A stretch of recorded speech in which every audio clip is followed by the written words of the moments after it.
Hello শ্রোতা বন্ধুরা, welcome back to কাহিনীর জগৎ। কাহিনীর জগৎ ভৌতিক ঘটনার চ্যানেলে আপনাদের আসার জন্য সকলকে অসংখ্য অসংখ্য ধন্যবাদ জানাই। তো চলুন আজকে আপনার জন্য আরেকটি হাড়হিম করা ভৌতিক ঘটনা নিয়ে চলুন। আজকে যে ভৌতিক ঘটনাটি আপনাদের সাথে শেয়ার করতে চলেছি সেটি খুবই ভয়ঙ্কর। তো চটপট কানের মধ্যে হেডফোন নিয়ে এক নিরিবিলি জায়গায় বসে পড়ুন এবং ঘটনার মজা নিন। আর বলে রাখি, যদি আপনাদের কাছে যদি এইরকম ভৌতিক ঘটনা থেকে থাকে তাহলে আমাদের হোয়াটসঅ্যাপ নাম্বার বা ইমেল আইডিতে লিখে পাঠাতে পারেন, যা এই ভিডিওর ডিসক্রিপশনে দেওয়া আছে। তো চলুন এবার ঘটনা শুরু করি। ঝাড়গ্রামের পাশের চিলি পাহাড় ঘেরা ছোট্ট একটি গ্রাম, নাম ধারা গোপালপুর। বাহিরে দুনিয়ার কাছে এর কোনো অস্তিত্ব নেই। গ্রামটা ঠিক উত্তরে একটি ঘন জঙ্গল, যার নাম কেউ ঠিক জানে না। লোকেরা শুধু বলে ওই বন কথা বলে, শুনলে ফিরে আসা যায় না। তিনজন গবেষক কলকাতা থেকে এসেছিল। ডক্টর তৃষ্ণা, বন্যপ্রাণ বিশেষজ্ঞ; রুদ্র, নৃবিজ্ঞানী; আর সায়ন, একজন নৃগবেষণা ছাত্র, যার ছিল এইসব অদ্ভুত লোককথার প্রতি দুর্বলতা। তারা এসেছিল জঙ্গলের ভেতরে আদিবাসী গোত্রের সংস্কৃতি নিয়ে কাজ করতে। গ্রামের বুড়ো পঞ্চু কাকা তাদের শুধু বলেছিলেন, যদি অরণ্য ডাকে তাহলে যেও না, তখন তুমি জেগে থাকো না মরো তা বুঝবে না। তারা তার এই কথা শুনে হাসছিল। তিনজন আধুনিক মানুষ তন্ত্রমন্ত্রে বিশ্বাস করে না।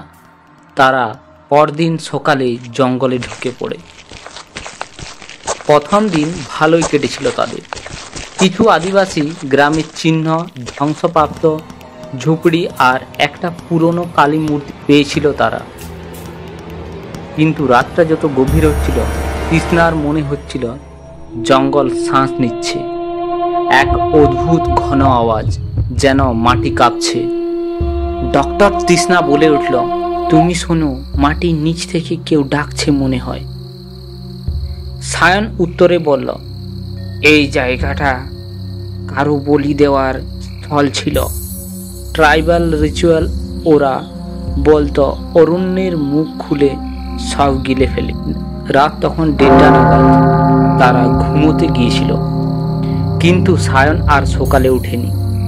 তার বিছানা খালি, তাঁবু খোলা, আর ঠিক বাইরে মাটিতে আঁকা একটি মুখের মতো প্রতিকৃতি, গাছে কাটা লাল সুতোর দাগে গঠিত, যেন জঙ্গল নিজেই মুখ খুলেছে। রুদ্র আর তৃষ্ণা বেরিয়ে পড়ল তাকে খুঁজতে, কিন্তু এক এক করে দিন হারায়। কম্পাস ঘুরতে থাকে। গাছগুলো একই রকম। তৃষ্ণা বুঝতে পারে তারা ঘুরে ঘুরে বারবার এক জায়গাতেই ফিরে আসছে। আর মাঝরাতে হঠাৎ এক গাছে ঝুলন্ত অবস্থায় সায়নের মুখ, কিন্তু তার চোখ খোলা আর ঠোঁট নড়ে। জঙ্গল মুখ খুলেছে, এবার তোমার পালা, তৃষ্ণা চিৎকার করল। তৃষ্ণাকে পাওয়া গিয়েছিল 3 দিন পর জঙ্গলের ঠিক মাঝখানে। সে পাথরের মতো বসেছিল, নড়ছিল না, চোখ স্থির। তার জিভ ছিল ছেঁড়া, যেন সে চিৎকার করতে গিয়ে চিরতরে চুপ হয়ে গিয়েছে। সে শুধু একটা লাইন কাগজে লিখেছিল, অরণ্য কথা বলে, শুধু শোনার জন্য মানুষের দরকার। তো হ্যালো শ্রোতা বন্ধুরা, এই ঘটনাটি আপনাদের কেমন লাগলো? যদি এই ঘটনাটি আপনাদের ভালো লেগে থাকে বা এইরকম ভৌতিক ঘটনা যদি আপনারা আবার পেতে চান, তাহলে এই চ্যানেলটিকে ঝটপট সাবস্ক্রাইব করে নিন।